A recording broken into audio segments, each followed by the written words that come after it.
Hi, this is Todd Howard of Bethesda Game Studios, and we're here to show you a sneak peek at our latest game, Skyrim.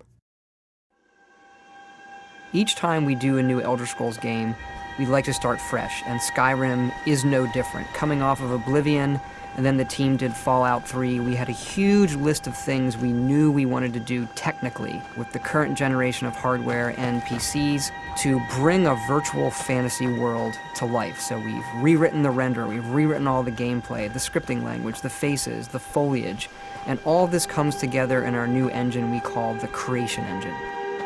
So we're interested in all the little details like this plant here, the medium details of these logs and trees, and all the way up to distant mountains. And if you've played our previous stuff, you know that mountain is not just a backdrop. You can walk all the way to the top of that mountain.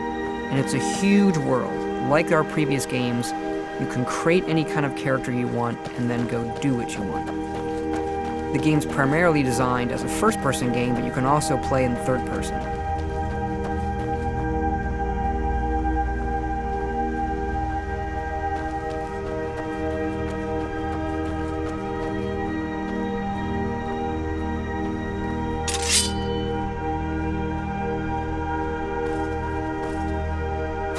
Our big motto for Skyrim is, you are who you play. So whatever you have in your hands, or whatever you're using, you're going to get better at, and then you're going to level up. The right trigger does your right hand, and the left trigger does your left hand.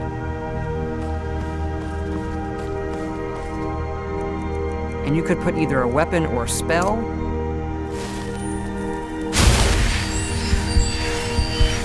You can also dual-wield spells.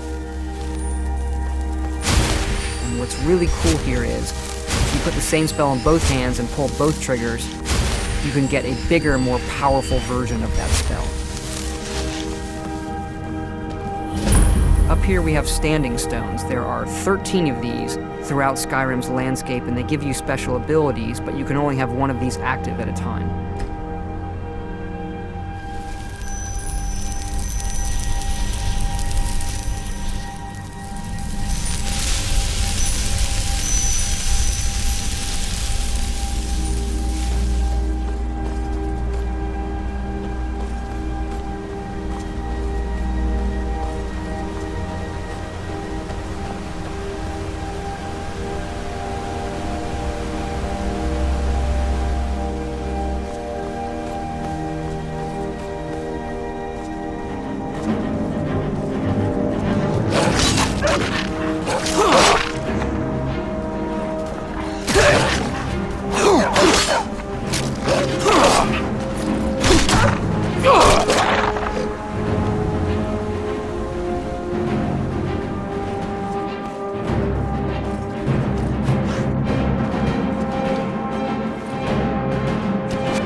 This is your character menu.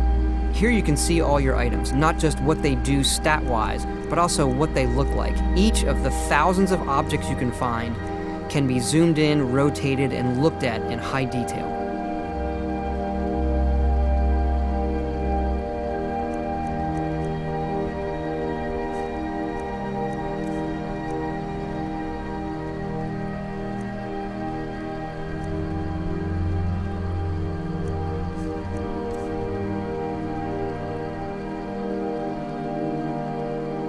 With the skills menu, you look to the heavens, and here you can see all of your skills, how they're progressing, and as your skills increase, you'll push yourself to leveling up.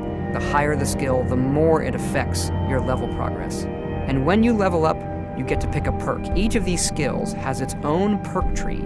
As you develop your character, it's like the game is drawing this custom constellation for who you are. Lastly, we have the map, and we're just going to pull the camera back here and show you how the level of detail system works in the game. We're just rendering the whole world.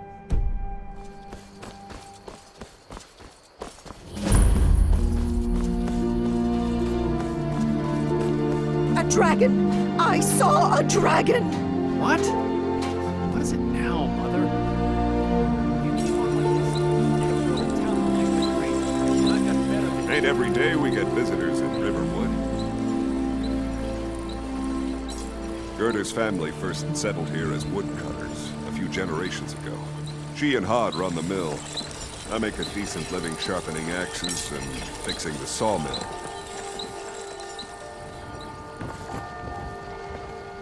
Here for work?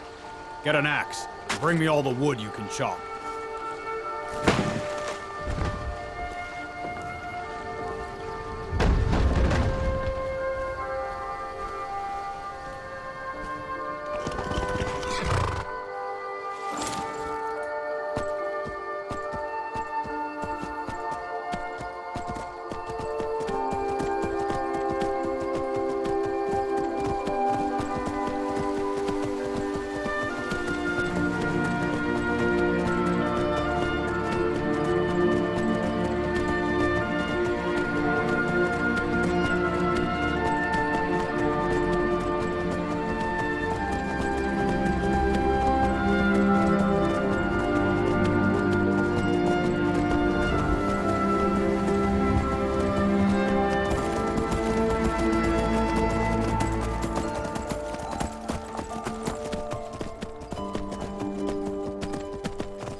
This mountain here is the tallest mountain in Skyrim. It's called the Throat of the World. It is home to the Greybeards, who are masters of the voice. The voice is the ability to use the language of dragons and form these magical shouts. And this is a power that you will learn throughout Skyrim's main quest.